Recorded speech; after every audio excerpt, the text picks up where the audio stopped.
back to another episode of the Sideline. My name is Rishi, My name's Asher Hire. and we are back from our little bye week, I guess you can call that. Hmm. Um, and I guess luckily that was the week we picked because honestly, not a lot happened in that week in terms of basketball and football, but there was a lot that happened in baseball. The free agency period, the hot stove was on over the last couple of weeks. Um, and there was a lot. So the first thing, I guess, the bigger thing that we should talk about is the lockout that happened. We'll just jump right into it. So the CBA, the collective bargaining agreement between the players and the owners, expired, and they could not agree on a new one before the December 1st deadline, which means that there's a lockout, and they just can't negotiate anything. They can't negotiate free agency deals, which is a really big problem because there's still a lot of big free agents who haven't signed yet. Um, they can't, do anything. Players can't really go do anything with the teams. They have to find their own facilities to work out in. So it's not a good situation at all between the players and the owners. Yeah, I mean, just everyone's just out of work basically. I know people like maybe like 5 years ago we're looking at 2021 as like this potentially happening, this lockout, because that's when the CBA stuff expired, and now that there's a ton of stuff that the players want that the owners don't want, and a ton of stuff that the owners want that the players don't want. Um, and they just keep fighting. They had like a 10-minute like conversation Yeah, apparently in a meeting, and then they just walked out like they're like little kids. They can't just come to an agreement. Like yeah, it's like these billionaires and millionaires just fighting over little things. But yeah. This happens in every league too. I know. Anytime the CBA expires, there's always a lockout. Whether it's in football, it happens. Basketball, it's happened, a few times. Um, Obviously, in baseball, this is the first time since like the '90s that it's happened, but it's just really annoying Yeah. because both of them, I feel like it's more on the owners than the players, because the players play the game. The players are the product. I feel like the owners have to be a little more lenient and kind of just give them a little more what they want. But yeah, both sides are being babies I about it. just hope that it doesn't go into the spring training even. Like obviously I don't want it to go in the regular season and Yeah. not even spring training. Um so And I hope. there's a lot of time for that. I'm Yeah, expecting there is. something to get done, but like if they only had a 10-minute conversation and then they're out and that's the Yeah. only discussions they had, that's not a very good sign. Well, people are like kind of predicting as March being the month that they get it figured out, which would allow for spring training to happen normally, and all the people in baseball that just get back to their jobs. Like I've got two professors who work in with the Athletic and the MLB, and they're just like out of a job. They just don't have a Yeah, job right now. They have yeah. nothing. You can't report on anything, I don't think. Um, yeah. One of the stupider things that I thought for the MLB, um, what they like started removing players' pictures Oh online, yeah. like on their website. Yeah, so like They're just like pretending like the players just don't exist. yeah, and that's It's just weird. so stupid. Like they are, if the players leave, like if all of them are just like, you know what, screw it, we're all just gonna go to the KBO. What is the MLB gonna do? Yeah. They can't do anything about it. Like that's the owners. Every single owner in both, just not even just in baseball, but in every single league, they all get power hungry about Mm-hmm. anything when it comes to being able to control the players, and that's a problem. It's a very big problem. Yeah. But I guess now we can talk about the actual players. Before everything locked out, a bunch of big names did sign, and there's still some big names out there like Chris Bryant, Kyle Schwarber, Trevor Story, Carlos Correa. So I mean, still a lot of big players left to sign, but we did have Corey Seager going to the Rangers on a massive deal. Marcus Simeon going to the Went to the Rangers Rangers, too. Rangers as well. Yeah. Yeah. And then Marcus Stroman. I didn't. What did I say for Simeon? I didn't say Trevor, did I? No, Okay, they're no both Marcus. Marcus. I don't know. Marcus Simeon going to the Rangers. Marcus Stroman going to the Cubs. Max Scherzer going to the Mets. Javier Baez going to the Tigers. Robbie Ray to the Mariners. Kevin Gausman to the Braves. And then, or not the Rays, the Blue Jays. And then Adam Frazier going to the Mariners. Starling Marte and Eduardo Escobar to the Mets. John Gray, former Rocky, who we didn't, extend for whatever reason, going to the Rangers. And then finally, the Tampa Bay Rays decide to pay a player, and it is their 20-year-old otherworldly sensation Wander Franco getting a 12-year deal, I believe it was. It wasn't an insane amount. I mean, it's $185 million, but it's not like an insane $300 million dollar contract, which is good for that organization. Not as good for Franco, but no, he's gonna he's gonna be 32 when the extension comes up, and he might get an even bigger contract when it's up, because he should be getting more. But good on the Rays for actually being able to secure one of their franchise guys. One of the main things that I want to talk about is the Rockies messing up the Sean Gray situation, because he very clearly wanted to be back. Like, he did at the trade deadline, he was like, I want to stay. Like, I want to be here. I want to finish my career here. Like, I really like it here. I don't want to go. If I'm traded, it happens, and I understand that's business, but like, I want to stay. And the Rockies, they're like, all right, fine, we won't trade you. But then they don't offer him. They don't put out a qualifying offer for him, and they make no attempt to re-sign him. Well, and the thing with the qualifying offer is now you don't get.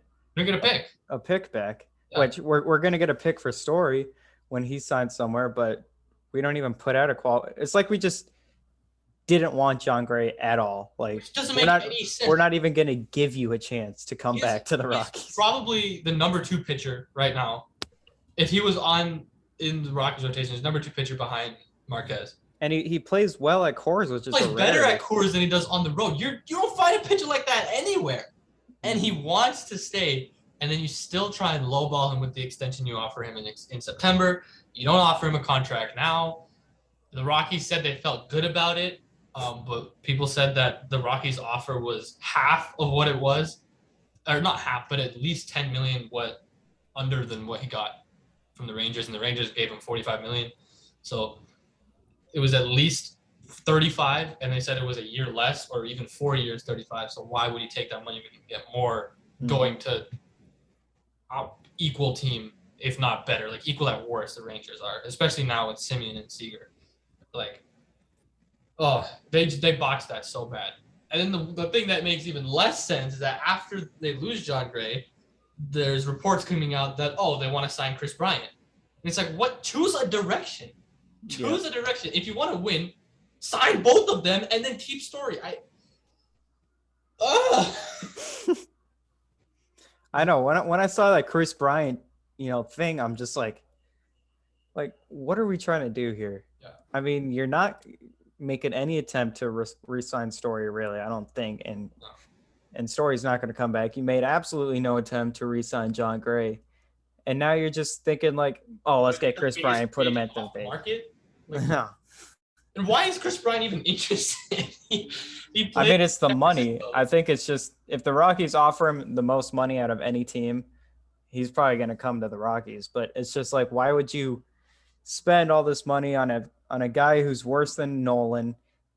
And when Nolan was here, you couldn't do anything either. So why do you think bringing Chris Bryant in is going to lift you above what you were with Nolan Arenado? I have no idea what they're doing. It makes no sense. It makes me so angry. Because I legitimately think that in 2018, they had a shot to win the World Series if they won the division. If they're able to win Game 163 against the Dodgers somehow, they would have won the World Series, because they played good against the Brewers that year. The Brewers were their only other competition. If they had home field advantage against the Dodgers, they also played well against the Dodgers at home that season. I think that they would have had a shot. But man, just And just ever since then, it's just been that moment, yeah. constant, just And even turmoil. 2019, they were good, but like Yeah. they were like good, and then everyone started getting hurt, and then it just completely fell apart after that. But like, man, that was They did extend CJ Crone though, which was, I mean, good, but yeah. he's also like 30 something years old, and he's, you're not going And the anywhere thing is, because of CJ Crone. yeah, He's a good like player, but something that's like a little encouraging is that their farm isn't like as bad as it was a few seasons ago. Like there's Ryan Valade has been really, really good in the minor leagues. Brendan Rodgers came up this season and played like the best player on the roster, honestly. Um, uh, Zach Veen, he's been lights out in rookie ball. I wouldn't be surprised if he got a call up late next year. Like they have a decent amount of good farm. And they're hyping up like other players too, like Ezekiel Tovar. Yeah. I know has gotten a lot of hype at shortstop. Mm-hmm. The guy, I am blanking on his name, but he came over in the Arenado trade. Yeah. Is actually playing well in the minors. Montero something? Yes, Montero? yeah. His first name is like insane. I don't know how to pronounce his first name, but let me see. Montero, yeah. Oh, it's Ali who's something like that. Yeah. Montero. I know he's been balling a little bit. They have a lot of they do have some decent prospects. Like,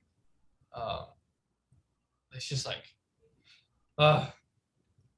if they aren't able to pick a direction soon, they're also going to waste the prospects because then they're going to hit free agency and they're going to leave too, and then you're stuck. Yeah. In like, I don't know. It's just I feel really bad for the players who are stuck here because it's not an enjoyable place to play mm-hmm. right now. Like it cannot be a good environment right there. Yeah, but we can't even talk about baseball for the next 3 months. I mean, there's literally nothing happening. So, the off season, like until free agency began, nothing was happening anyway. So yeah, it'll be our last baseball segment until the season starts again. I mean, the only like MLB news you could possibly talk about would be if there's like a injury that one of these players just sustain on by themselves or something. Yeah. I don't know. And I don't even know if they can report on that. Yeah. Because these players are just like regular people now. They're not part of a league. Yeah. And a lot of players still play in other leagues, like in the Mexican League or the Dominican League, just so that they can stay active, like non-stars. Like I know Albert Pujols is playing in the Mexican League right now. Chris Owings for the Rockies is playing somewhere. I don't know where, but I think it's Mexico too. He's probably so like there are players who are still being able to play, but like star players who don't have to play because they know they're going to be able to do spring training and pick back up, like they're screwed. Mm-hmm. They're so screwed. They just have to go on like a pitching machine. They can't do anything live for the next however many months, which is just horrible. Yeah. Lockouts are never good for anybody. Mm-mm. But since we can't really talk about that, I guess moving on to the NBA, talking about our Denver Nuggets. They just continue to be destroyed and hammered by injuries. PJ Dozier tore his ACL like a week ago maybe. And then COVID protocols are hitting. Bones Highland, the rookie, hasn't played in a couple of games, and he'll still be out another couple of games. Austin Rivers has been out with him. He'll probably be out longer too because he actually has COVID. Yeah. Bol is also out. MPJ underwent surgery last week. Jamal's still out. Like they have 5 legit rotation players just not playing right now, which is like insane. Like, and if you had that starting that 5 like on court, I'm sure that they would be a positive lineup. Like it's just so annoying. And it's Jokic has to play at an all-time superhuman level for them to even have a chance. Even today, like they should have won against the Bulls. And I mean, credit to the Bulls because they came out ready without DeRozan and Caruso and Kobe White and Javante Green. Like they had a lot of injuries too, but they came out and they played well. But the Nuggets bench is just like when you have to rely on Will Barton to carry the scoring so much for the bench, and if he's not having that good of a game, there's nobody there to even do anything. Yeah. Like, and he hasn't been playing well yeah. this past couple of weeks. I mean, yeah, you look at the bench. I mean, we're not going to count garbage time here. They scored 5 points against the Bulls. That's five. That's a 3 and a 2 that they scored. The Avs scored as many goals as the Nuggets scored points. Bench points. They scored. Yeah, the Avs scored 7 actually. Well, they scored 7. Yeah, they scored more than the Nuggets bench. I thought they had 5. That's even worse. Oh my god. Jermichael Green went 1 for 8. Was a minus 22. So the Nuggets get beat by 12. Yet Jokic is a plus 7. Even after his worst shooting game of the year, he had 15 assists, like because he can. But yeah, I honestly think he's still hurt too. Like, I think that his wrist is still bothering him, but he just had to come back because he could see that we're dead without him. Like, there's nothing that we can do. But like, it's so constant when he's on the bench. It's just really constant. Campazzo, Jermichael Green pick and pops. Really, and Jermichael Green can't hit a shot right now to save his life. Let me actually see what he's shooting from 3. It can't be. It's got to be. It might even be less than 10%. If we're being honest here, it could be less than 10. No, actually, it's not. What is it? It is 19.6. Oh, it feels like it's less than 10%. Yeah, I haven't seen him make a 3. Well, he made a 3 last game in New York, but yeah, before that, I legitimately don't remember the last name. This guy's a 37% career 3-point shooter, and you're shooting less than 20 this year. It's just I don't know what happened, and because of his shooting, it's in his head so much that he's not good at anything else now. Mm-hmm. Like he hasn't been a good wide open dunk. Like that dunk. I bet that dunk is just all in his head. He just can't. Everything is just in his head, and it sucks. And with all the injuries, the only replacement that you have is Peter Cornely or Vlatko Čančar, and neither are probably better than Green. I guess Vlatko, you have to give him a shot now because they can't possibly play worse than. Yeah, and he hasn't really been bad in the minutes he's gotten. I mean, he hasn't missed a 3 this year. Yeah. And it's just like, man, the fact that the Nuggets bench has to be so reliant on Bones is very concerning. Like, if you have to rely on the 26th overall pick to be the main scoring option, and I know that, with all the injuries, like if Jamal was healthy, MPJ was healthy, this wouldn't have even been a conversation that we're having, but it is. And I think the front office is slightly to blame because they knew Jamal wasn't going to be playing. They had to have known MPJ was going through something. Otherwise, they couldn't have signed him to the deal without knowing. Mm-hmm. And I saw this other stat, basically like the starters net rating and the bench's net rating of every team in the league. And you look at the Nuggets, and the starter net rating is 8.5, which is 5th in the league. Which is, insane considering you have 2 of your, all-star players, fringe all-star players, whatever, out in the starting lineup, and it's still 5th best in the league. And then you go over to the bench, and it's negative 14.9, which is 2nd worst in the league behind the Orlando Magic. And you know how bad the Magic are. And it's still got outplayed by the Magic bench. Yeah. I mean, it's just, you look at the Warriors. I mean, the Warriors are a plus 16.1. That's a 30-point difference that Steph Curry's getting compared to Jokic from the bench. Yeah. That's insane. That's ridiculous. That's ridiculous. And it's like the injuries and the COVID things, you can't even plan for it. So like I said, like the front office is a little to blame just because the depth of the team. And there's not a single other big man, big man on the team. We don't have a backup center. And we weren't major players in free agency at all. Like, we had a backup center in JaVale McGee, we let him go, and he's playing really well for Phoenix, but Jermichael Green is having the worst season of his career for us. So it's just a lot of luck involved, and we have been the most unlucky team since May of last year. So And still, the shooting is just like no shooting, No shooting on the no perimeter player shooting. Like Zeke Naji can shoot. He's a power forward. I'm talking like like a sniper from three.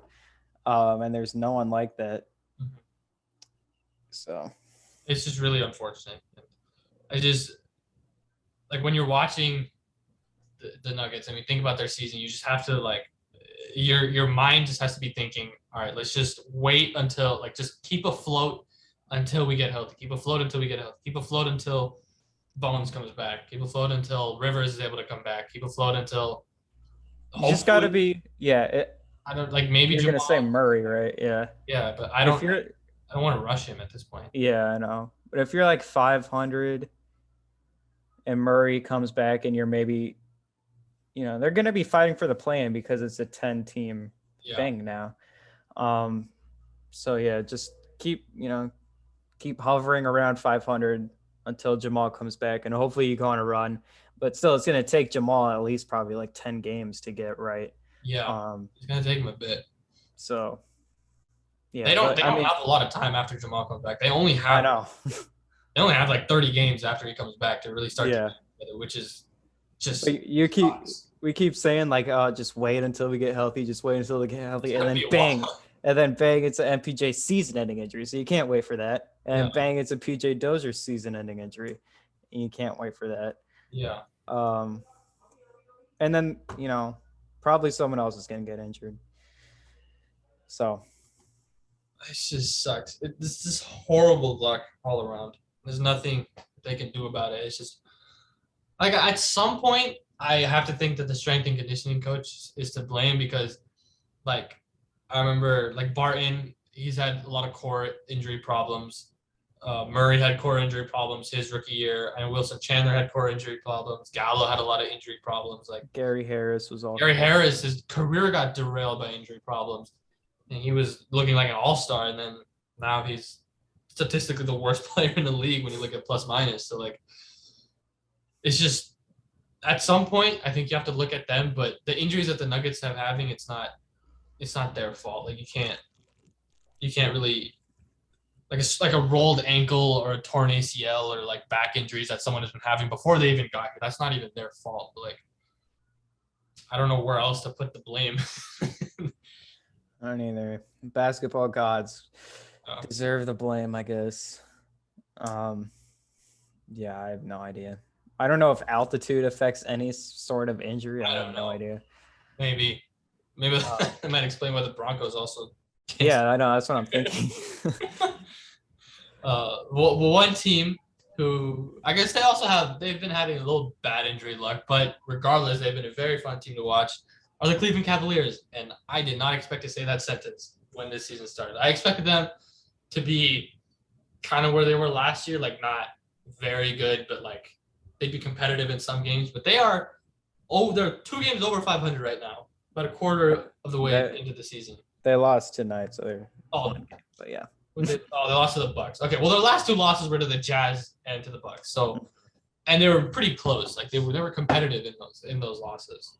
That Jazz game came down to the last possession. They've already beaten the Nuggets. They just have like such a fun team to watch. Like Darius Garland has been going off ever since Colin Sexton got hurt, and I think that if Colin Sexton was healthy, this team would be a lock to make the playoffs. But without him, I'm not sure how they fare in the play-in game.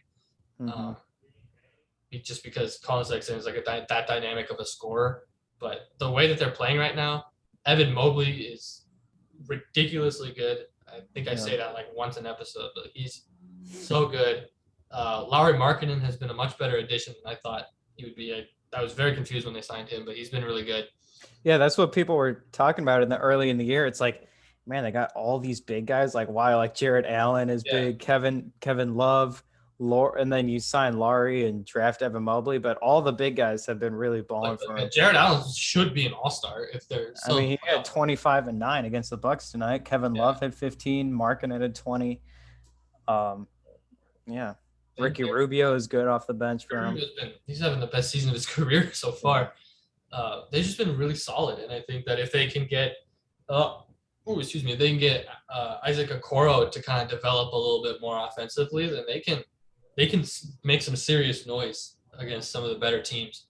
Um, but they're just really fun to watch. I think that they're probably reaching where the Hornets were last year, where they're just like if they're on, you're gonna watch just because of guys like how last year they had LaMelo and Bridges and Terry Rozier, and they're just like high flying guys who just shoot a lot, and that's kind of what Evan Mobley and Jared Allen and Darius Garland have been for them. So, not a title contender by any means. I don't think anyone thinks that, but they're a very fun team to watch. They have Probably not even really a playoff contender, but a play-in contender. Yeah, that could be fun. 100% a play-in contender, and they got a ridiculously bright future just because of how good their young guys have been. Yeah. Well, the NBA season just keeps churning on. And then I guess talking about the NFL now, moving on to the NFL, there were the past 2 weeks. I guess we won't talk about the games last week. One, because I just can't remember. And I don't think anything crazy happened. Yeah, two, nothing really crazy happened. No. But there were some good games this week, as always, and some meaningful games. You look at the AFC North division here with the Ravens and the Steelers. The Steelers won this game 20-19 after being down most of the game. And then they all of a sudden go for 17 points in the fourth quarter. Basically, like once Marlon Humphrey gets hurt, they score 17 points.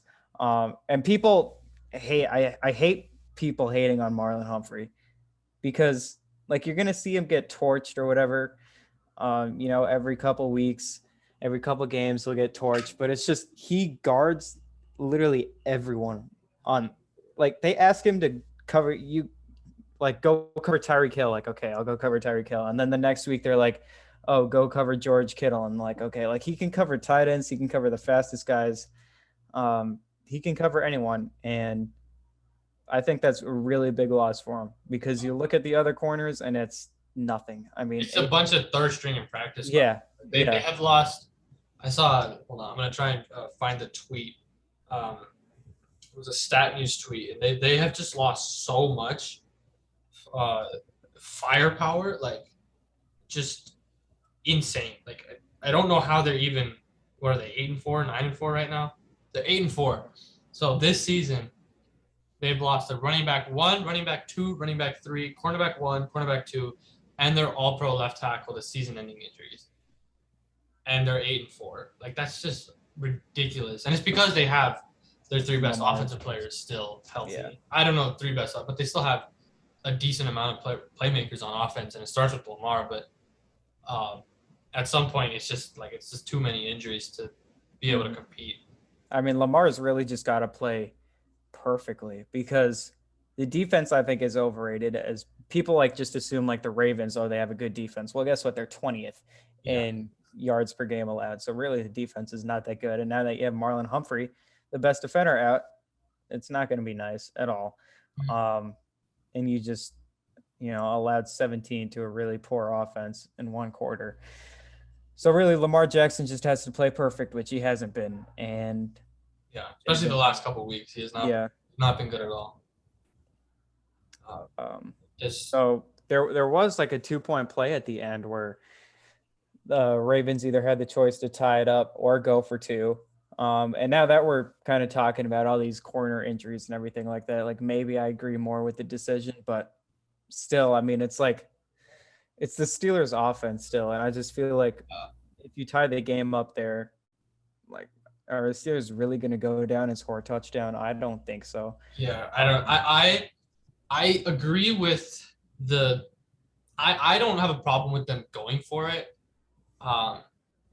Just because it's on the road, it's a division game. And I also think that they saw the Bengals lose because the Bengals game was earlier than theirs. So I think they saw the Bengals lose. They know that even if they lose, they still have a cushion in the AFC North. So they're like, you know what? Let's just go for it. We can either win or we lose, and we're in the same spot anyway. So I think that they just saw that and they went for it. I don't have a problem with them going for it. I just had a problem with the play call. I think you have to run it in that situation. You have especially with, I feel like Lamar Jackson. Is there any other guy you would want with lining up going for 2 than Lamar Jackson, just with what he can do with his legs. Yeah, I don't know. I don't think so. Yeah. And even in this game, like he was running it pretty well. Like he when he was throwing it, they were not throwing well because the offensive line didn't give him any time. I mean, TJ Watt had a field day in the backfield. He was getting everything. So I don't know. And the play call technically worked. Lamar he missed the throw. And that was that. So I don't agree. I don't hate the idea to go for 2. I didn't like the play call at all. Mm-hmm. Yeah, I understand that. And originally I didn't agree with it just because I didn't realize really fully that Marlon Humphrey was out. Yeah. But yeah, I guess. I mean, at the same time, you can go for it because their defense was still making it hard for Pittsburgh to score. Mm-hmm.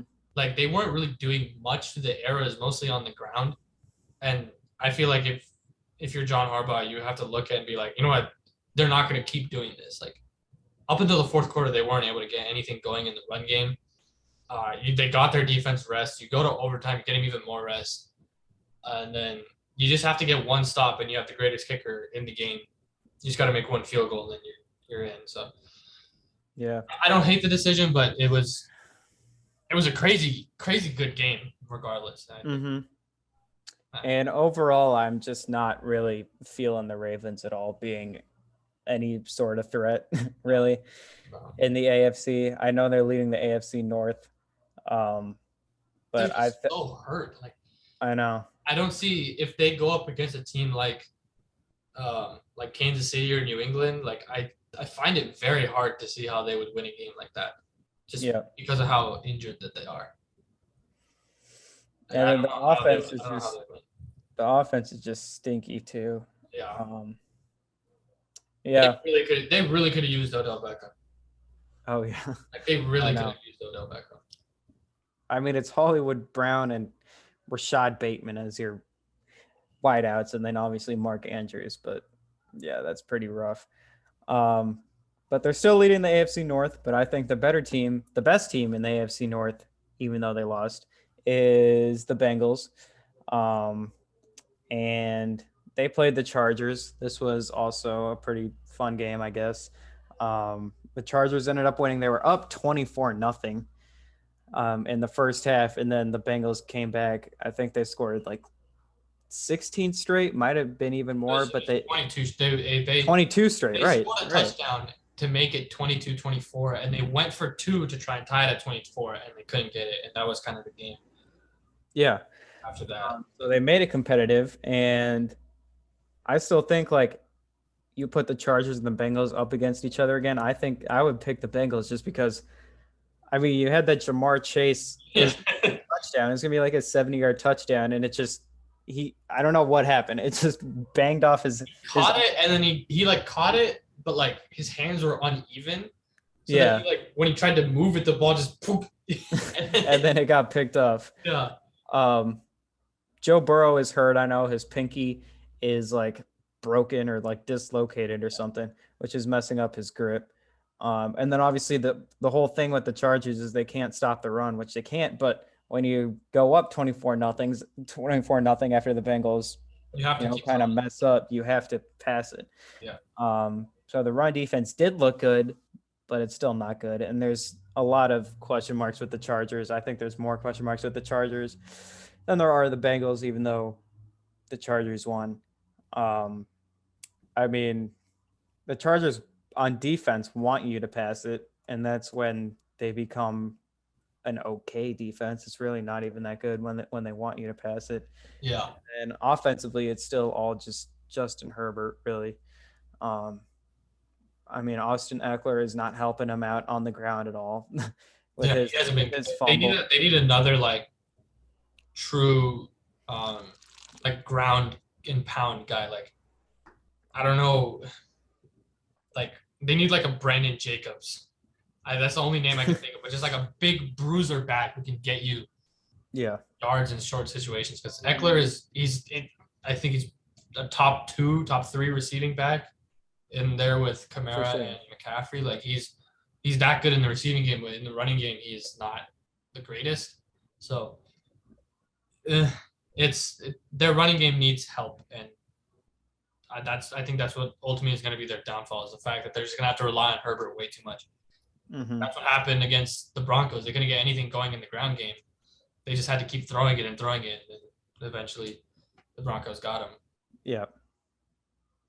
But credit to them. They won on the road. Yeah, it's a big win. The fact that they were able to win after on the road having a comeback like that, yeah, is big. And like that, the Joe Mixon fumble was just, like no one even touched it. I know. That's the other thing. Like the Chargers aren't making these plays. Is what I'm trying to say. It's Joe Mixon messing up and it's Jamar Chase messing up, the two best guys on their offense.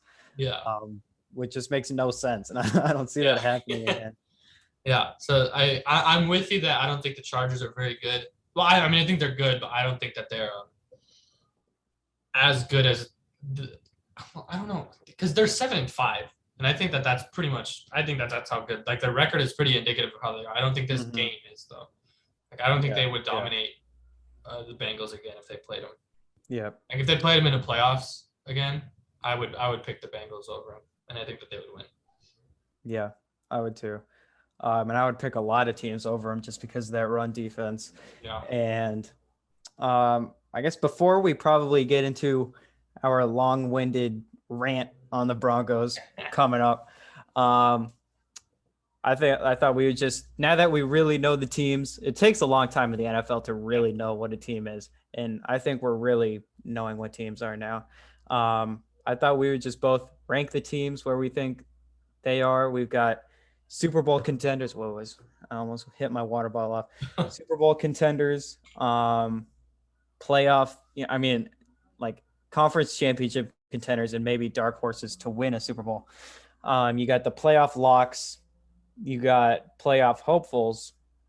You got not making the playoffs, but not bottom five team in the league.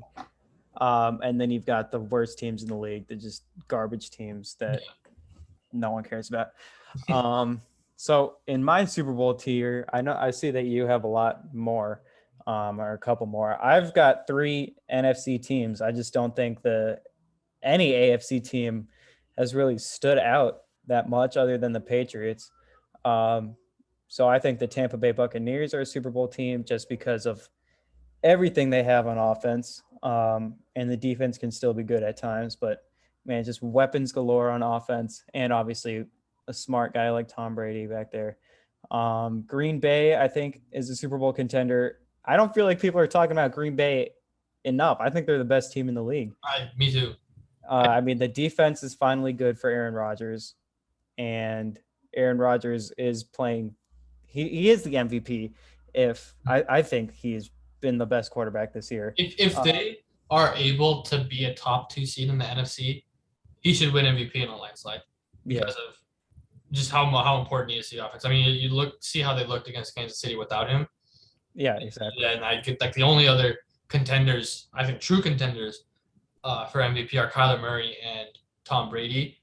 I think Kyler Murray has maybe played the best quarterbacking this year, but they've been able to win without him. Yeah. They put in wasn't Josh McCown, but Colt McCoy. They put him in, and they won. They won big games on the road with Colt McCoy in there. And the Buccaneers offense, I feel like if you put any above average quarterback in it with how many weapons they have and how good of a coach they have, they're going to be able to maybe not have as good of a season that Brady's having, but they're going to be able to be like a Pro Bowl caliber quarterback. Yeah. Yeah. You put Teddy Bridgewater on the Saints or on the Buccaneers. He's going to throw for 3,500 yards and 25. Yes, bro. Yes. People just love Tom Brady, man. And you've got Mike Evans, Chris Godwin, Rob Gronkowski, Leonard Fournette, Scotty Miller. I mean, come on, man. He's got everyone there. And that's why I think they're Super Bowl contenders. And that's why I don't think Tom Brady's the MVP, but I think he probably will win it, probably just because his counting stats. All they look at is like record and touchdown passes. And Tom Brady's going to have the most touchdown passes and probably have the best record. Cardinals are probably going to have the best record, but if you want to talk about your other Super Bowl contenders. Yeah, so my Super Bowl contenders, they're a little more, but I also have one less tier than Asher does on his. But I kind of combined his. So he has Super Bowl contenders, then championship contenders like AFC and NFC contenders. I just have like dark horse and Super Bowl contenders. So my Super Bowl contenders are the Cardinals, the Patriots, the Chiefs, the Bucks, and the Packers. I think that the Chiefs, with just how good they've been the last 2 years and how their defense has just been able to step their game up over the last 5 games. Uh, I think that if they're in a playoff game and they're going to be able to win, I think that they are still very much a threat in the AFC. I think the Patriots are the best team in the AFC, um, and I think that tonight's game actually showed it because on the road, biggest game of the season, whoever wins this game is probably the winner in the AFC East. Um, but they win on the road in a game where they throw 3 passes. Uh, it just shows that they're able to run the ball and their defense is able to stop the run and their defense is able to contain other stars. Like Josh Allen didn't have a good game, and I know a lot of that was just due to the weather, but like games like this really show who the better team is. I mean, it's wild. It's just they're running the ball. I mean, they had 3 passes. The defense knows they're running the ball, but that offensive line gets a ton of push, and then Damien Harris, who did end up getting injured, but I don't think it's very serious. Him and Ramondre Stevenson are just bruisers that are just so hard to bring down. Yeah. Damien Harris is more of the speed too, and when you combine that beefy O line that can get so much push, combine that with running backs like those, I mean, it's just so hard to stop. And as you said, defensively, I mean, I think they probably have the best defense in the league right now. I mean, it's weird saying the Chiefs, but the Chiefs also probably might have the best defense in the league right now. It's just playing really, really good. I don't know how.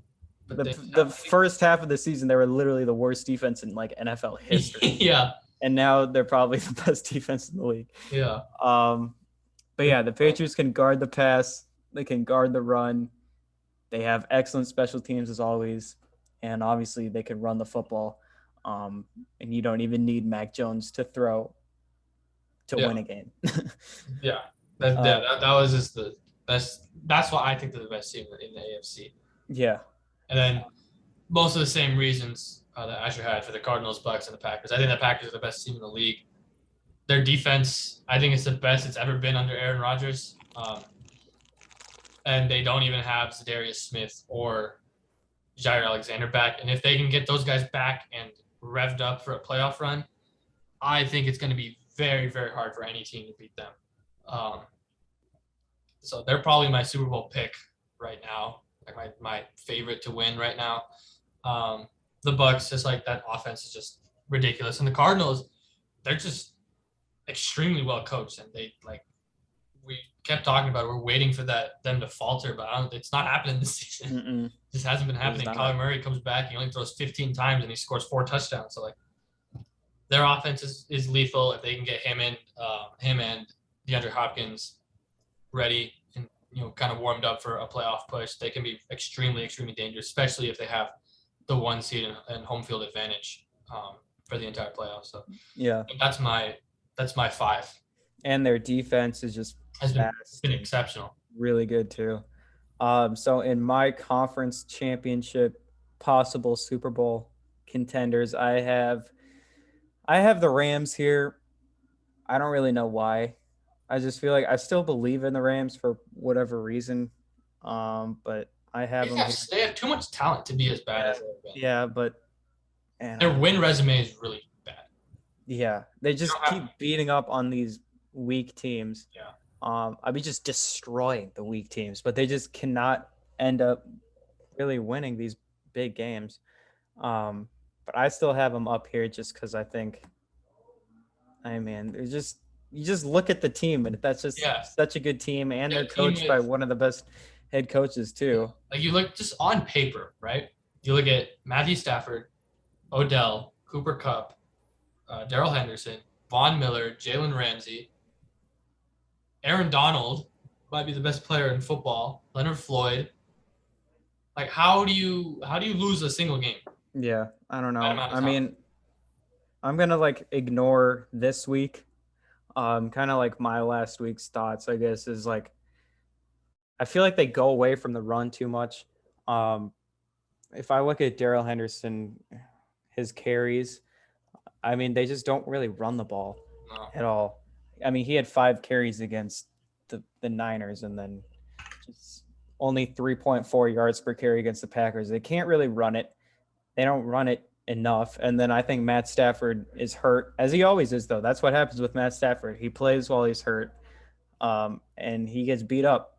And so there's that on the offensive side. He's been really inconsistent with his throws.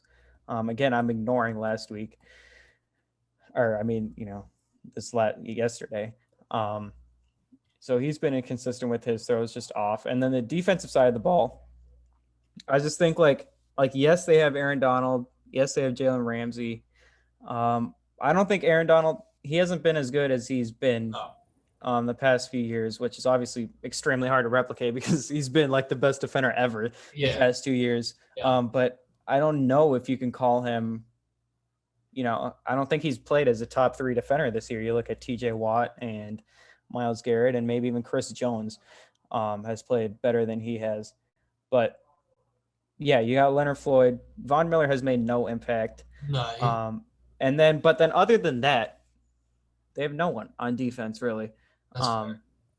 They have Darius Williams as like their corner 2. They traded away their best linebacker to the Broncos. Yeah. And then not even in the Von Miller trade, they gave him nothing. Yeah.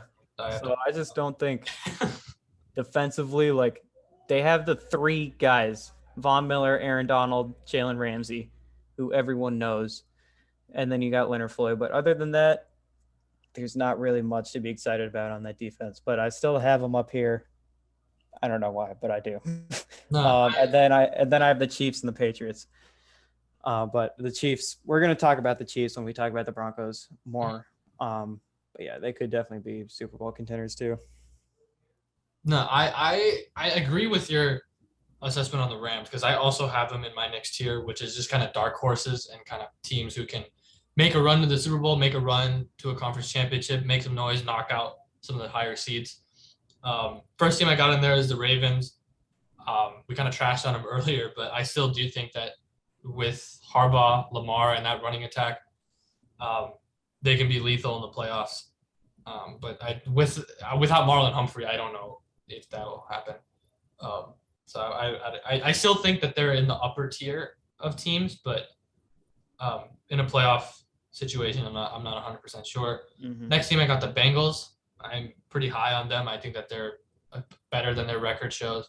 They have a few games that they could have won where they lost.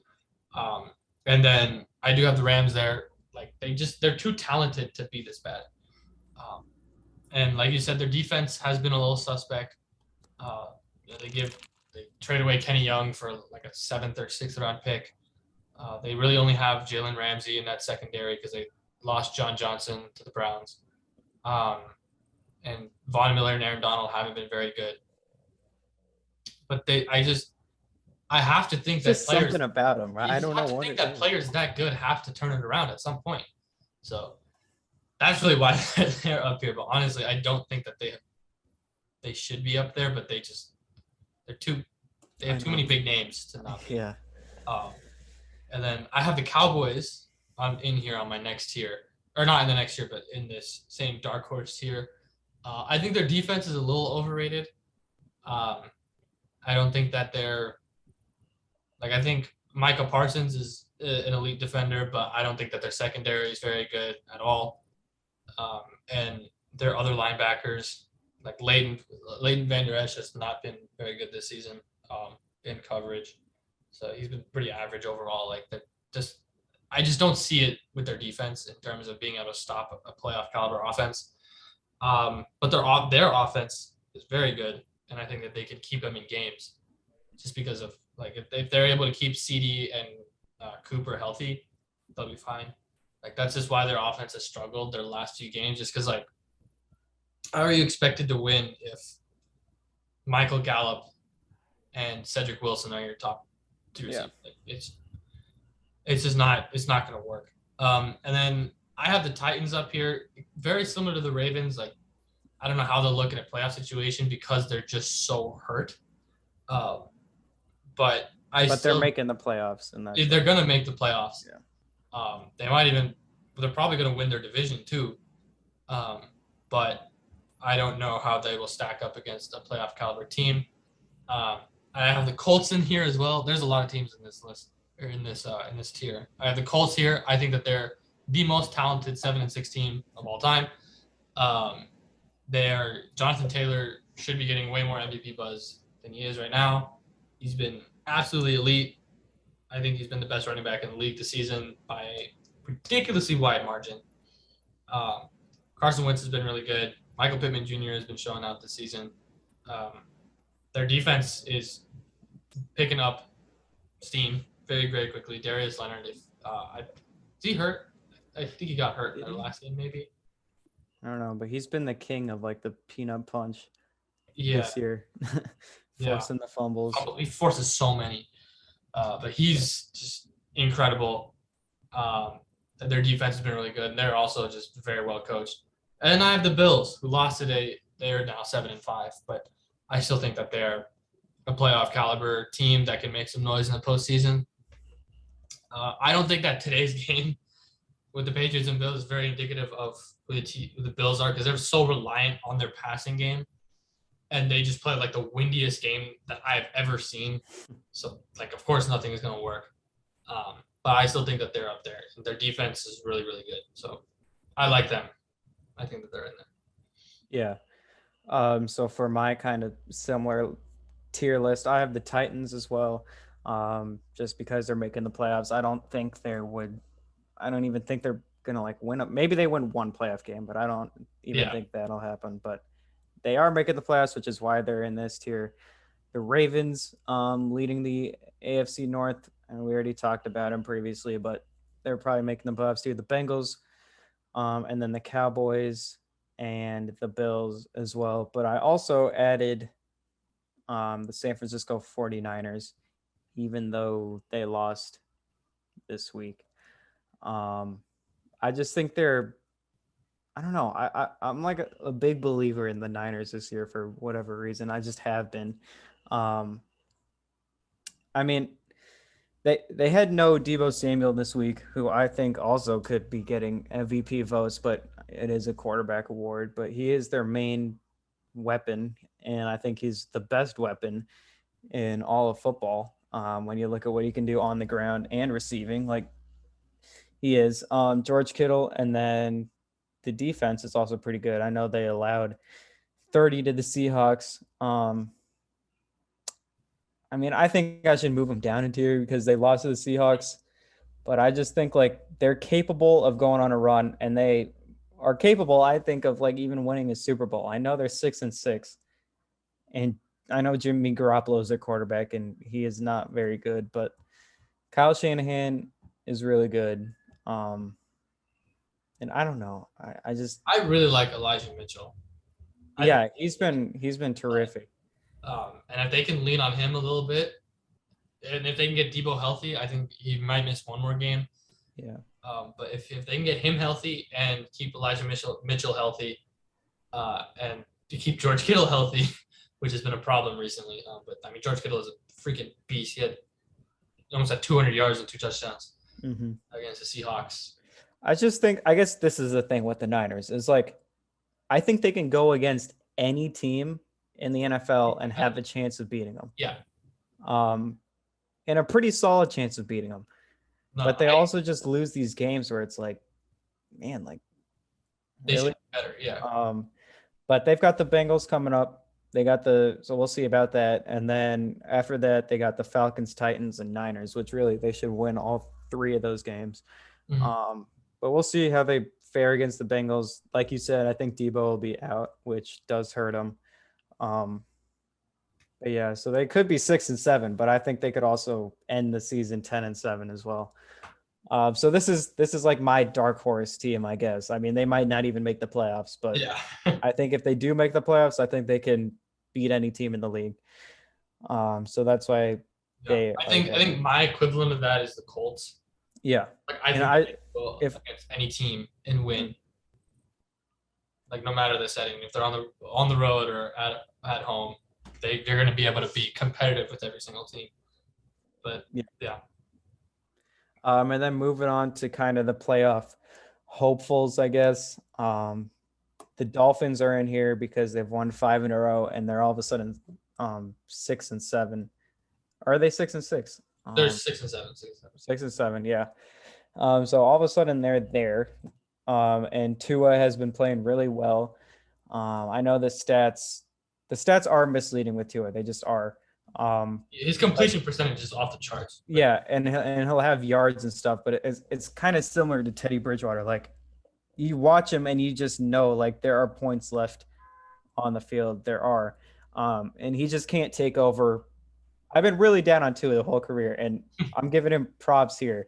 It might not sound like I am. Like you can win games with Tua, you really can, but he's not going to take over a game like the top quarterbacks are. He's not just going to absolutely dominate a defense and just feel like an unstoppable quarterback. He's not, but you can win games with him. Mm-hmm. So especially if their defense keeps playing the way that they have been. Yeah. They have a shot. They really have to go like 10-7 probably to make the playoffs. That'd be crazy if they win 9 straight. Yeah. To make the playoffs, that'd be after starting 1-7. Yeah. And let me look at their schedule real quick. So they've got the Jets coming up, which is a win. They got the Saints, an injured Saints team. They got the Titans, which they could beat the Titans. And then they have the Patriots, which is scary. It's at Miami, though. I mean, they could very easily win these next 3 games. They could. And be 9-7. Trying to get to that Patriots game is going to be for the playoffs. If they win their next game, that Patriots game is huge. That's so unfortunate they had to play them. Oh my god. Especially when they're on a roll like this. Jeez. I know. And the AFC East is just completely flipped. Yeah, it has. If you tell me even 3 weeks ago there's a scenario that the Bills finish lower than the Dolphins in the division, I'm like, after the out of here. 7. I know. Oh my god, that'd be hilarious. I got the Cleveland Browns here. Did they play? I don't think they played. So they are 6 and what? 5. 6-5, and oh yeah, that was that Ravens game last week. Yeah. Which was a really ugly game. I mean, I thought they were way better coming into the year, but they're just I mean, they can't do anything on offense. The defense is pretty good, but it's not amazing. I'm terrified if the Browns can get a quarterback like Rodgers or Wilson in the offseason. Like, they're going to be insane.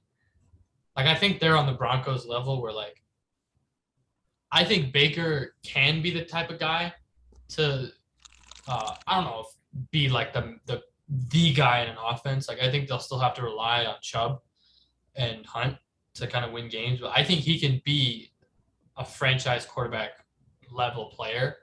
It's just he can't keep playing injured, and he has to just be smarter. Like, he has the talent, he just can't be. He's just a stupid quarterback. It's a lot of the time. Yeah. Makes a lot of really boneheaded decisions, but he has the arm, he has the mobility, he has the confidence that you need to be that guy. But I don't know. Mm-hmm. I don't know what to make of it. I mean, I don't really know either. I don't know. I really just don't really have a take on Baker. He's just there, and you just don't really know if he's good or not. I just don't. And they've got a pretty tough schedule. They got the Ravens, Raiders, Packers, Steelers, Bengals. Oh my god, that is to end it off. So that'll be tough. And then I got the Steelers up here. They're just an average team. And they're a playoff hopeful, and that's why they're here. The Vikings, I know they just lost to the Lions, but they're still up here. I think they can go on a run. I know Thielen had a high ankle sprain, so he might even be out the year. And Cook has been out too. But I still feel like they have maybe the talent to go on a run, I guess. I don't know. Kirk Cousins has been playing really well under the radar this year. So that's why they're here. And I mean, yeah, he's got 25 touchdowns to 3 interceptions. The Chargers are here just because of all the points we talked about. I have the Colts here. You had the Colts a tier above, and I actually kind of want to do that because I put the Niners up there. I don't see why I can't put the Colts up there. I mean, I think they beat all of these teams in this tier I have. I think they're better than all the teams in that tier. Yeah. I have the Broncos up here, Panthers up here, the Raiders, and the football team. Just because I those teams I just listed, those like last. They're just 4. Like in the hunt, right? Yeah, and they're not as bad as the teams below. In the tiers below, but they're just playoff hopefuls. Yeah. So. Yeah, I'm my playoff list is very, very similar. It's just a little difference. Like you have the Colts in here, I have the Colts above. I have the Niners in here, you have the Niners above, and you have the Dolphins in there, and I probably should have them up there. I just like don't think that they're actually that good. Yeah. Because I think when you look at their win profile, it's not like impressive at all. But I mean, they're just so hot right now that I feel like I might have to put them in. Like their last few wins, like Giants at home and Panthers at home, 2 not very good teams. Then the Jets, not a good team. The Ravens one was kind of a good win, but then they had the Texans before that, so that's like one good team. That's out of 5. Like they lost to the Falcons, they lost to the Jags, they lost to the Raiders, they lost they beat the Patriots the first week of the season, but even that game they should have lost. So like I just don't think that they're a very impressive team, but the record shows that they probably should be above. The one change that I have the Eagles up here, but they lost to who this week, right? They beat the Jets, but they lost last week. I don't remember. They lost to a bad Giants? team last week. Yes. Yeah, the Giants. You can't lose to the Giants. You can't lose to the Giants. But they did have a pretty impressive run. And they just had such an easy schedule remaining. If they were able to beat the Giants, they would be what's their record now? 5. So they would be 7-6 if they had beaten the Giants. Yeah. No, they'd be 8-6 if they beat the Giants. 8-5, right? No. Hold on, no. I can't. Oh my God, I can't do math. Add a win. They'd be 7-6. Yeah. I don't know why that was so hard. They'd be 7-6 if they do that. And their next 4 games are Washington, Giants again, Washington, and then the Cowboys. Like they have a pretty forgiving end of the schedule. And 3 of those last 4 games are at home. So they could have made the playoffs, and that's why they're there. But they could also very well be below. But pretty much the same reasoning for all the teams. Yeah. And then the tier above the horrible teams tier, but the tier that's also not going to make the playoffs probably. The Bears. I mean, they're just the Bears, and hopefully Justin Fields can start some. The Falcons. I actually want to talk about the Falcons because they're just so funny to me. They are 5-7, which is a respectable record, I would say, but their point differential is -116, which is worse than the Detroit Lions. Okay, their point differential is worse than a 1-10 team, and they're 5-7. I mean, so you look at the schedule. They beat the Dolphins by 2, so that's a bad team. They beat by 2, bad team at the time. They beat the Jets. They beat the Giants by 3. They only beat the Jets by 7. They only beat the Falcons by 2. But the teams they only beat the Saints by 2. The teams that are just way better than they lost to the Patriots 25-0, lose to the Cowboys 43-3, lose to the Buccaneers 48-25, lose to the Eagles 32-6. So I mean, they barely beat the teams they should beat, and they get absolutely blown out by the teams. I just think it would be hilarious if they make the playoffs and have like a negative 100 point differential. Like if they could, I'm looking at their last few games. And it's not that hard. I know it's not. Panthers, Niners, Lions, which is gonna be hilarious. Then Bills and Saints.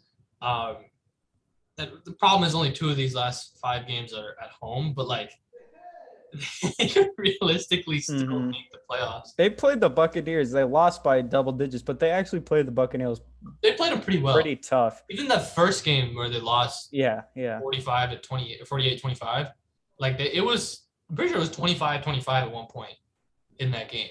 Mm-hmm. And they just got destroyed after that. Like, they have talent-wise to do it. And if they still had Calvin Ridley, I think that they would have their offense would have been even more dangerous. But Kyle Pitts has to kind of start to dominate if they want a chance. But like that they are a very funny team. It's just so stupid. Like they're somehow just like afloat with a negative 116 point differential. It's just, I mean, that's 4th worst in the league. The only teams that they're better than in that stat is the Texans, Jets, and Jags. Yet they have like quadruple the wins of all those teams. Which is funny. But I have the Saints up here, just the injuries. I mean, they're not making the playoffs. Eagles, I probably should have the tier above just because they are like 6 and 7. So technically they are in the hunt, but I don't know. Yeah. I just don't know. Gardner Minshew did, I guess. I mean, he put up good numbers. I wouldn't say he looked great.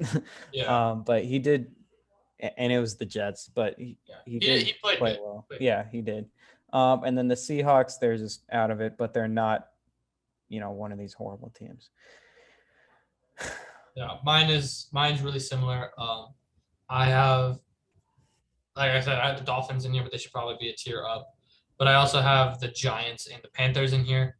The Panthers, I don't know what they are as a team. Like they could be good, they could be bad. I just don't know like what. Without Christian McCaffrey, their offense is just so bad, and that's not very good. And they need a legit quarterback. And then I have the Giants in this one. You have them in the tier below. I have them in this one just because I think that, like, for a bit there, they were kind of having a little. They were playing kind of good, but their record, I think, is very indicative of who they are. Like they are a 4-18. Like they're not actually that good, but right. They have talent, so that's why they're average. Mm-hmm.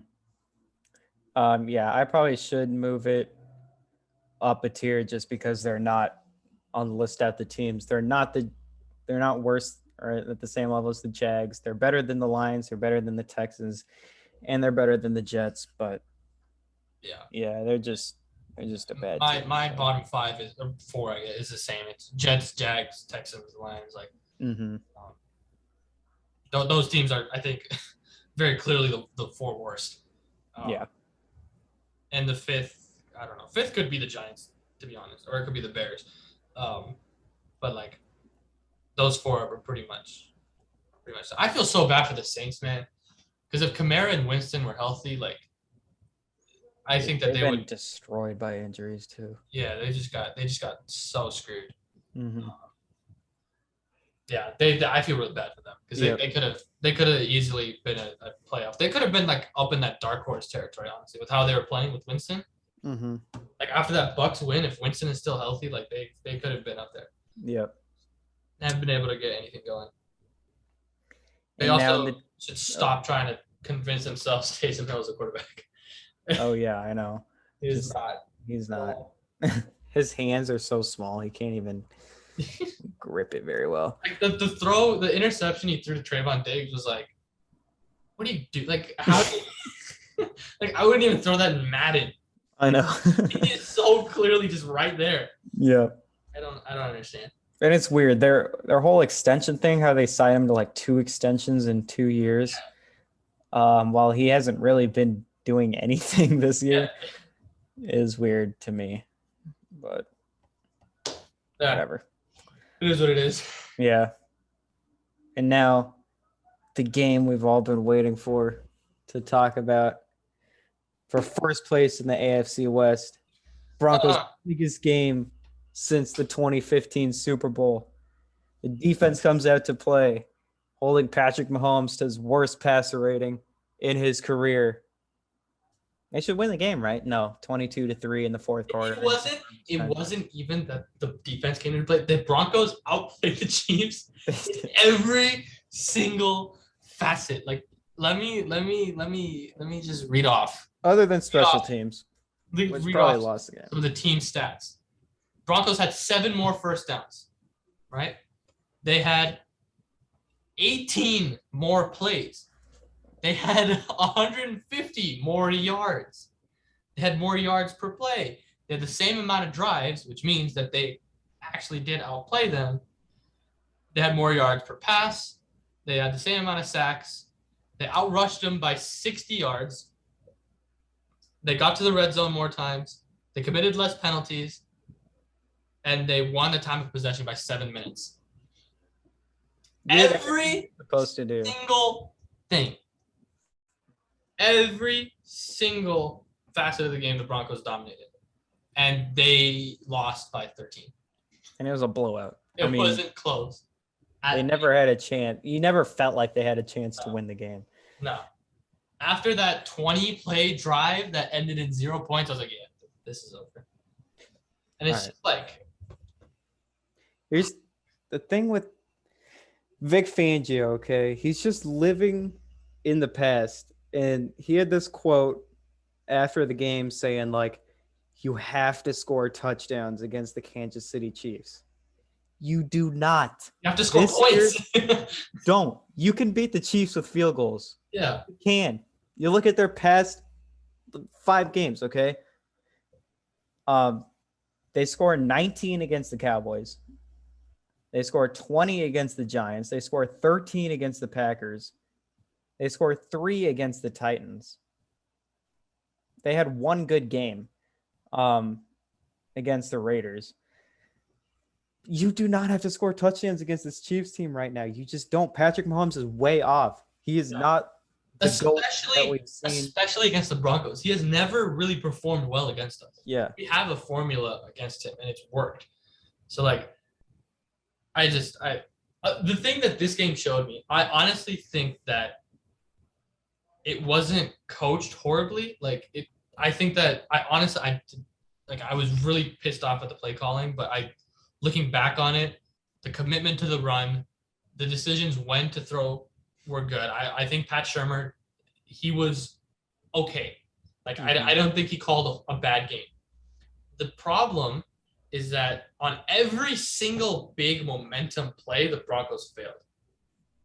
3rd and 2 on the 20-play drive. Right. You're running the ball down their throat. You're getting 5-6 yards every single run. Javonte Williams and Mike Boone had a phenomenal game running the ball.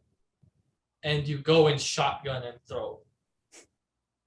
And then on 4th and 2, when statistically you should throw, you run.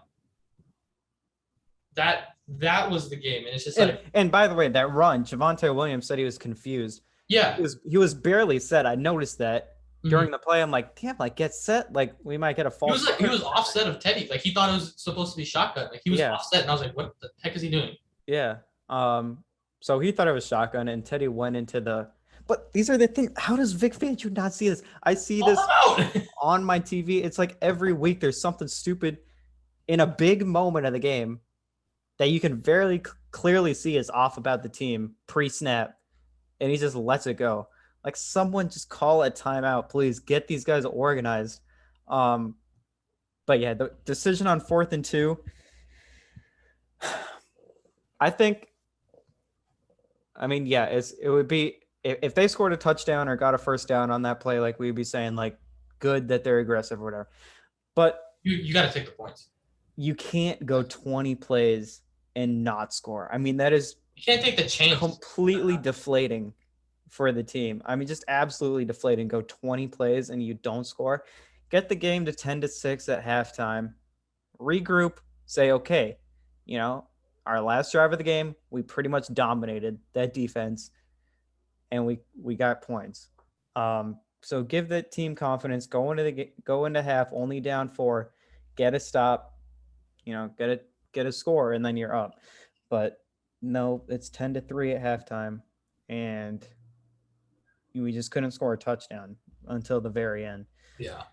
So It's just so disappointing. And I think that this was Teddy Bridgewater's like worst game by far. Like he was anytime the pocket started to collapse, he got flustered. He just wasn't seeing the field good whatsoever. The first interception he threw was like, dude, he should have had 4 interceptions. He should have had like 4 or 5. Like they dropped so many, but the first interception he threw to Juan Thornhill, like I don't know what in the world he was looking at because he was there the entire time. I know.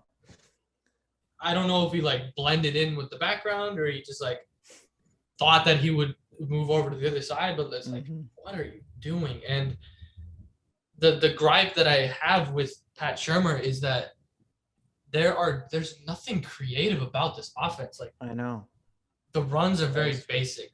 The pass plays are so basic. There's just very basic concepts. There's nothing creative that the Chiefs have. Like Chiefs have so many things to be able to get Tyreek Hill or Travis Kelce. Feel like you start him in the backfield, you run them out, motion them, you do pick plays, you do all these types of things to get them open.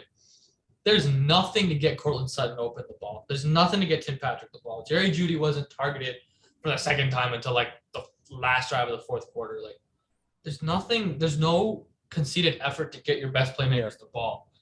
And I don't think you can put I completely agree. I don't think you can put the blame completely on Shurmur just because you do have a quarterback who's extremely limited, which is why you should do these fancy, jet sweep, screen passes, stuff like that. Get the defense off balance, get it into the hands of playmaker. I mean, Jerry Jeudy is phenomenal after the catch. Cortland Sutton had been phenomenal before the ACL injury, so he can be great after the catch. Noah Fant, is one of the fastest tight ends in the league, even though he's pretty soft. I hate saying that about a football player, but he just is. This season, like even I don't know what happened. Last season, in his rookie season, he was breaking tackles left and right. This season, I don't know what happened. Yeah, I don't know. Even Alberto is pretty fast and pretty good after the catch too. So just get those guys the ball. But yeah, it is tough having a guy like Teddy who just can't really extend the field. Yeah. And losing KJ Hamler really sucks because he is like the perfect guy to be able to put in these creative situations. Yeah. And that's just really unfortunate. And I don't think having Melvin Gordon really would have changed much in this game. Because I honestly think Mike Boone played pretty good. Like I loved how he ran. He averaged like 9 yards a carry. He's way faster than I thought he was. And he has like ridiculously huge legs, so he just keeps churning and running, and he's kind of like Javonte in that sense where he just keeps running. There were bright spots somehow. Javonte was one of them.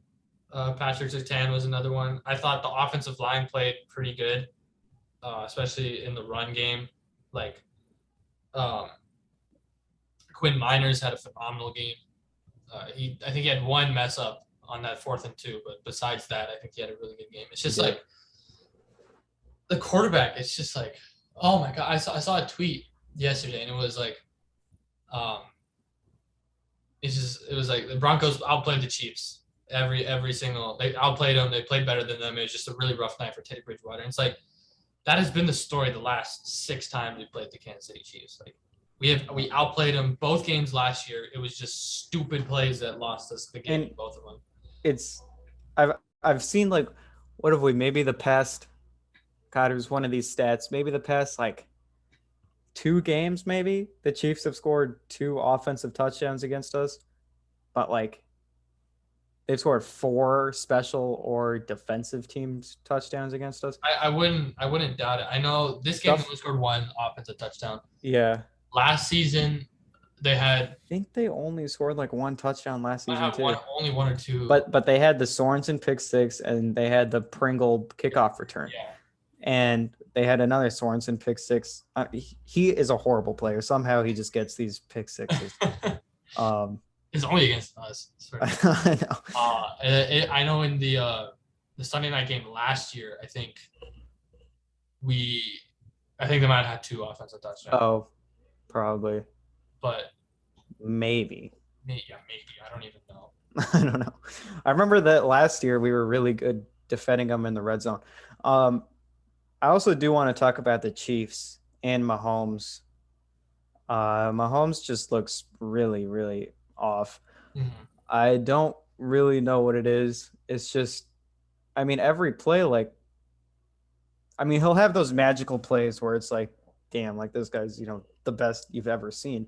But then he's just off on these throws where he used to be super accurate, and now it's just, like it goes like high or something, and bounces off a receiver's hands for a pick. The Tyreek Hill interception, yeah, that was a very easy throw. Like it just, and then it bounced. It just went high. And then there was the one with Tyreek Hill like 50 yards down the field, and he's open. If he catches, it's probably a touchdown because he's outrunning Justin Simmons. And the commentators swore Mahomes' arm was hit because they can't admit that Mahomes is bad this year. He's bad this year. So they kept swearing that his arm was hit, but it was not hit. He's underthrew it. Just missed it, and he threw it short, and then he threw another one at some guy's feet, which was wide open. I mean, I don't know. I still feel like maybe this is just a year that he's just bad. Like quarterbacks have these years. I know Peyton Manning, if we look at Peyton Manning, I think his 4th year in the NFL or something like that. Let me just look at this real quick. His 4th year in the NFL, he had 23 interceptions, to 26 touchdowns. So like maybe he's just bad this year. And then he comes back and he's the greatest we've ever seen again. So there's something weird about that. I think what's happening with him, they kind of showcased it early in the game yesterday. The NBC did. They were like, teams are taking away the big plays. That's what the 2 deep safety look is doing for Kansas City. Like if teams play 2 deep safeties, they're not allowing Tyreek Hill and Travis Kelce to get behind them. They're wanting them to work inside of 20 yards, which Kansas City just isn't. They're just not used to doing that. Mm-hmm. I think that's the biggest problem. With the teams is that, and Andy Reid is not used to doing that too. Yeah, they're just not comfortable at all working like a normal football team. And I also think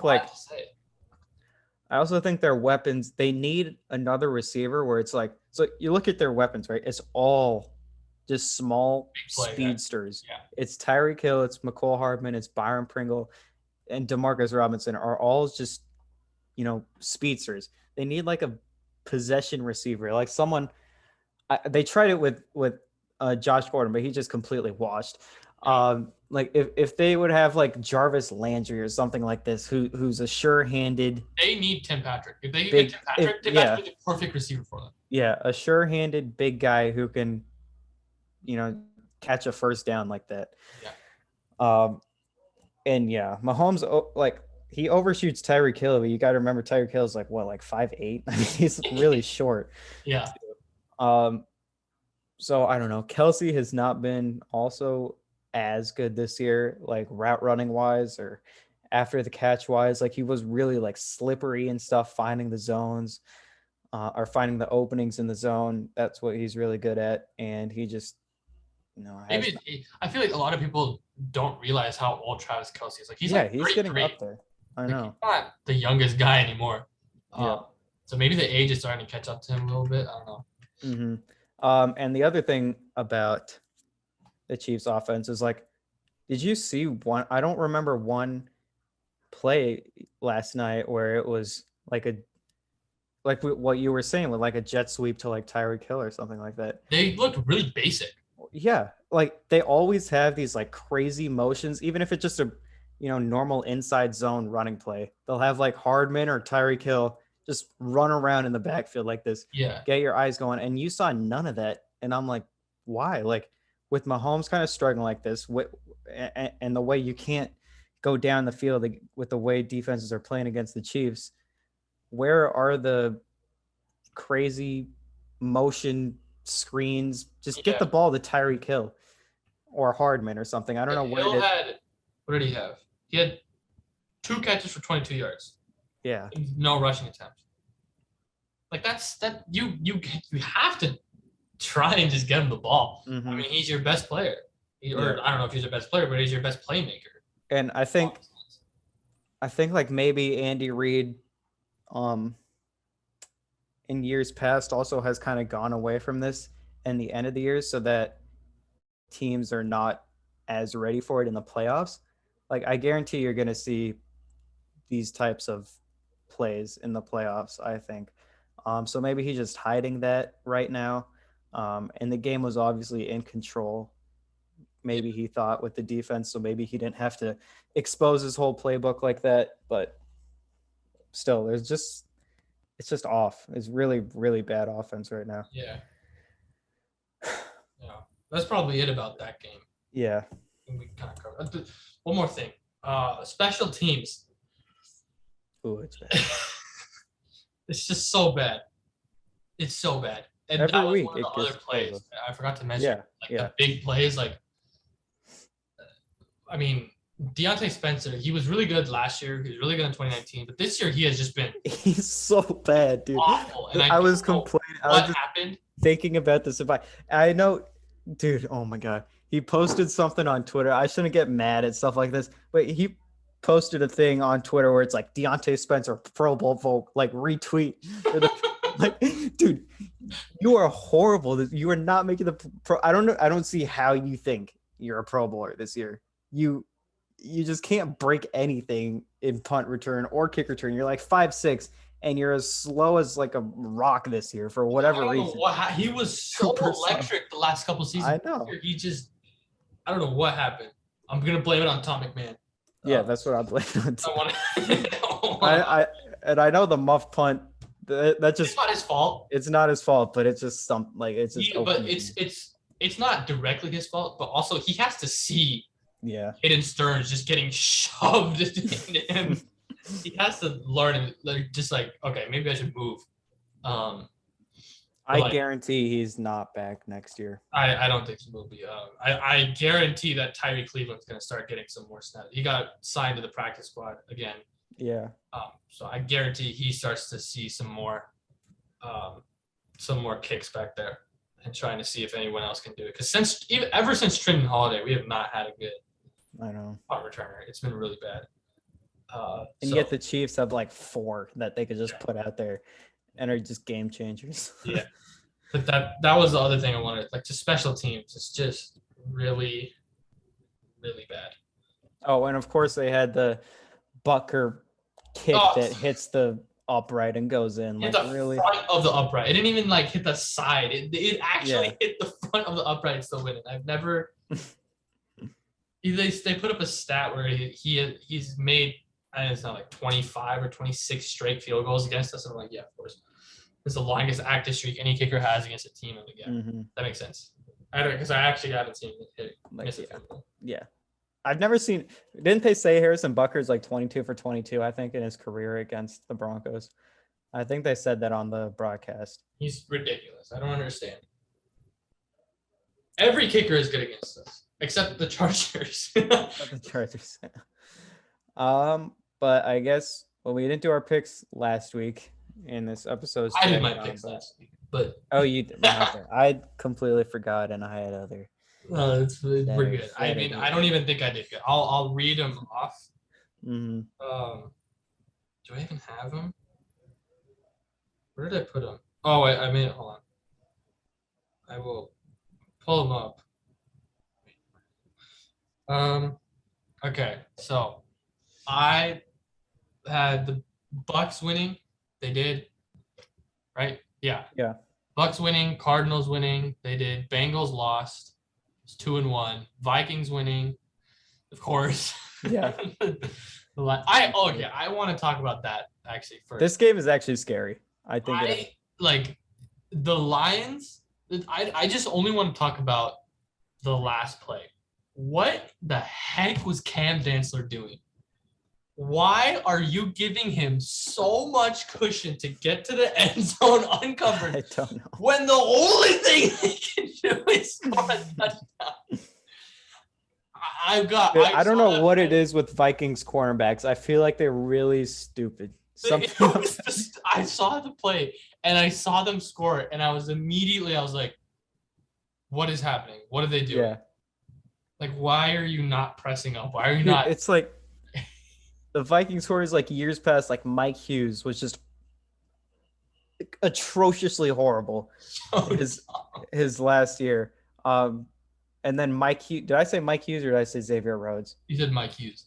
Okay, I meant to say about that about Xavier Rhodes Xavier also. Rhodes, but Mike Hughes was horrible Yeah, both of with them the were bad. Vikings. By the way, we didn't attack Mike Hughes against the Chiefs at all. I mean, whatever. I don't know why, but um, and then they had Cameron Dantzler, and then I think Jeff Gladney is just off the team now.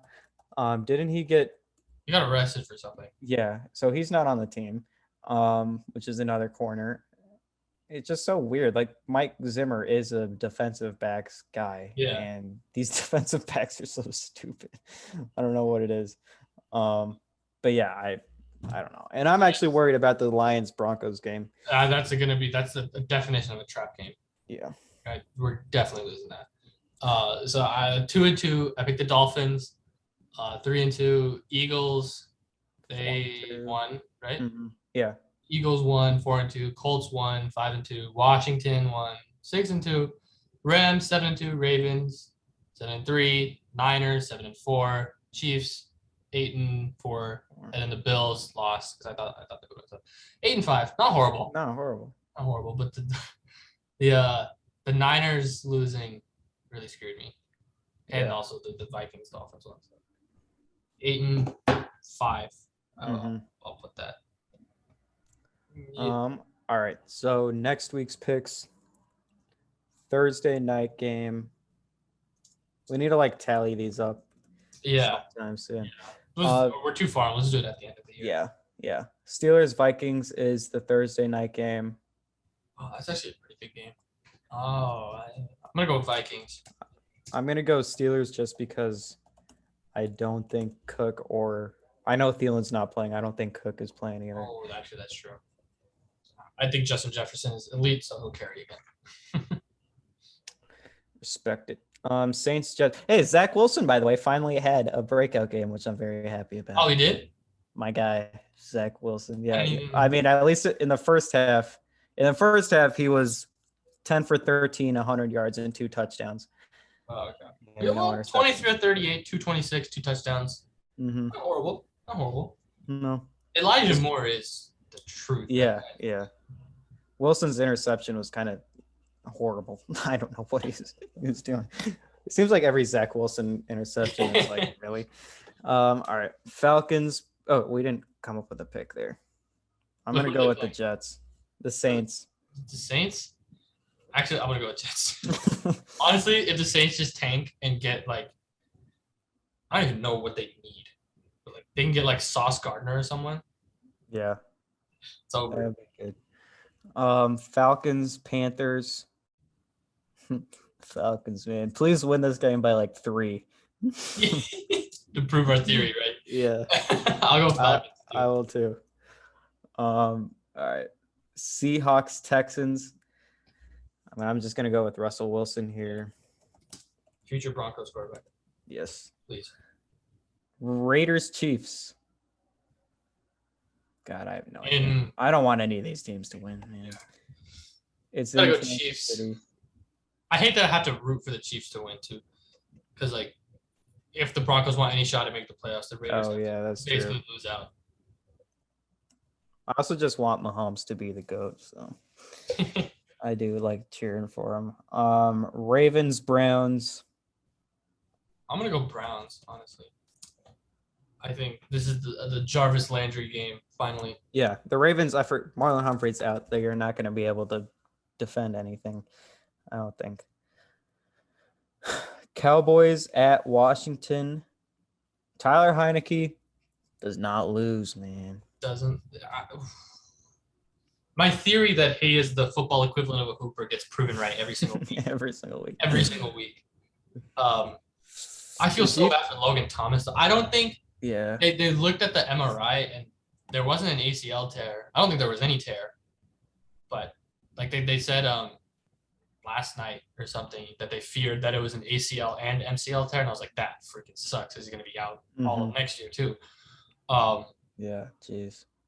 But I don't think they found anything. Wait, so yeah, he avoided. Okay. But I still think he's out for the year. because Yeah. it's a sprain or something. Mhm. I want to go Cowboys, but Washington's defense has been playing better. I want to ride the Taylor Heineke I do too. train.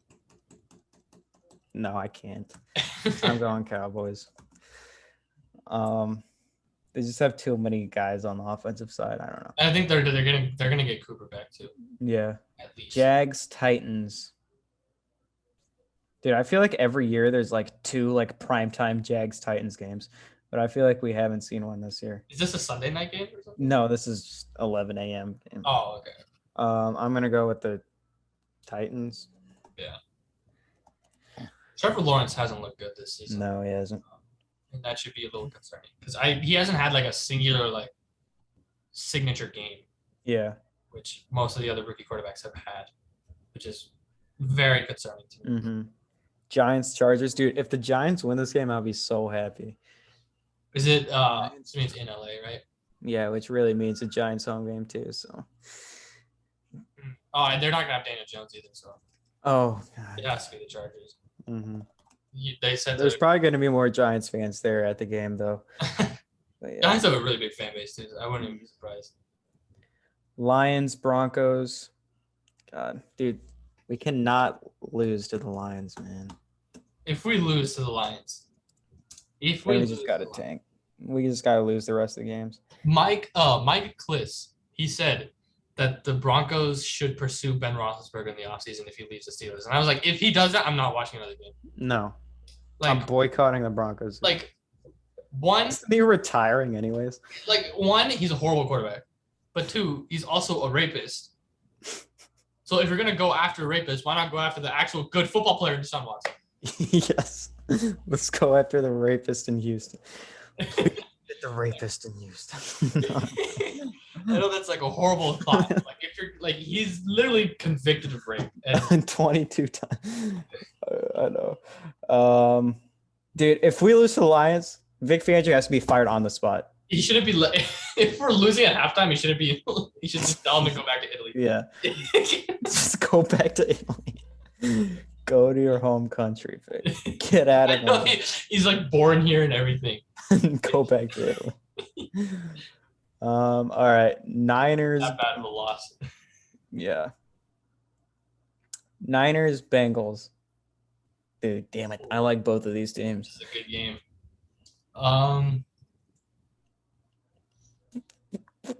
This is tough. Is this in San Francisco or in? No, it's in Cincy. This is a huge game for the Niners. It is. They have to win this game. Out of the playoffs. I think that's why I'm going to pick them, is because they're really desperate.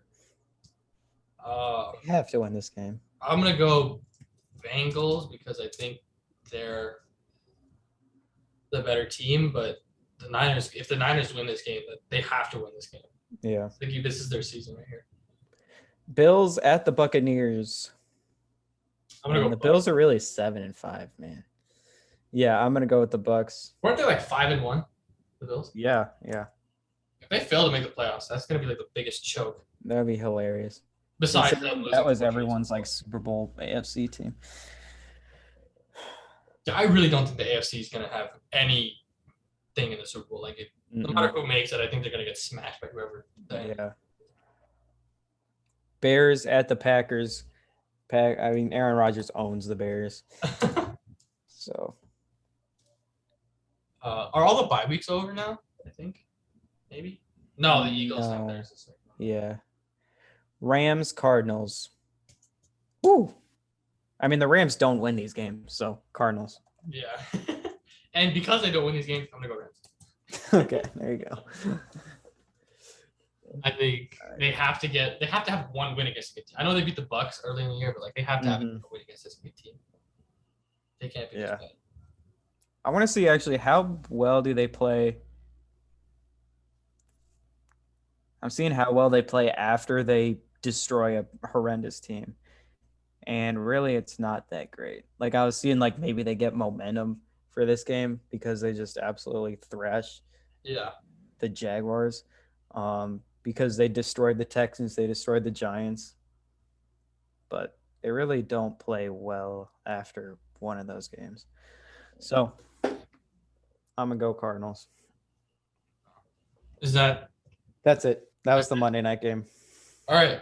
So we'll see how all that turns out. Hopefully we'll be able to kind of separate these a little bit starting next week because our semester is ending. We'll have a break. We'll be able to hopefully be able to plan them out a little bit better so they're not just like hour and 30-minute ones every single time. Mm-hmm. But yeah, thanks for tuning in. Hopefully it's a good week of sports. Hopefully the Nuggets start winning, please. Can't have all the Denver teams be bad. It can't be 20. I don't think there's ever been a season where like all of them are bad because when the Broncos were good, the Nuggets were bad and the Avs were bad. But then when the Broncos started sucking, the Nuggets are good and the Avs, yeah. Maybe like no, because then even like the mellow years were when the Broncos sucked. So we're still good. Yeah. Before Melo came, the Broncos were winning Super Bowls. Yeah, that's true. So like 1996 or 1995 was the last time. Soon the Broncos will be good. Please, I just want them to be good in my life, man. Last time they were good, I just was not really I'm actually like following the NFL a lot, and I just have not seen like a good Broncos team. Uh-huh. Like last time they won, I'm like, what, like 15 years old? I don't know anything about football. Like I was a Broncos fan. I wasn't. And that was it. Yeah. And I had no idea what was going on, like these schemes and all that stuff. Yeah. So. I hope. Every time like the Broncos are like bad or like when the Nuggets are bad, I keep thinking about teams like the Kings or like the Lions and like those fans who've like lived their whole lives and have never seen their team be good. And I'm like, it could be worse. Yeah. It could always be worse. Always be worse. Mm-hmm. But at the same time, I'm so terrified that one of our franchises is going to turn into those. I know. Like if the Nuggets turn into the Kings, or if they turn into like the Thunder, like a what if Thunder situation, like 3 MVPs on their team and they never win a championship, I would become. God, that would be her. That'd be my villain origin story. Yeah. I would not be the same after that. Just be good, please. So hopefully by next week we'll have some more cheery things to talk about. So yeah, thank you for watching. And peace.